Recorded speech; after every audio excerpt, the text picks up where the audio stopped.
Good morning mga lalabs! Kamusta kayo dyan? Today, maaga tayo papasok sa 7 o'clock ng umaga.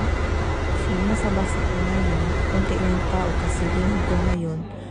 So, ngayong araw na ito ay mag-work ako sa reception. At the same time, mag-work din sa breakfast. Dito guys, sa France, hindi naman kailangan na natapos ka ng HRM. Dito, as long as kaya mo yung trabaho, walang problema. Katulad sa akin, nag-umpisa ako maglinis sa room, yung tawag niyan dito, Pandu Shop. So, swerte lang kasi nagkataon, naghahanap sila ng receptionist. Ayun, nag-try yung lola nyo. So, sa umpisa guys, mahirap kasi syempre hindi pa ako magaling sa French. Pero, nung matagal na, ayun na, kinaya na lang. So guys, kung sana panoorin nyo pa yung next ko na video about dito sa France.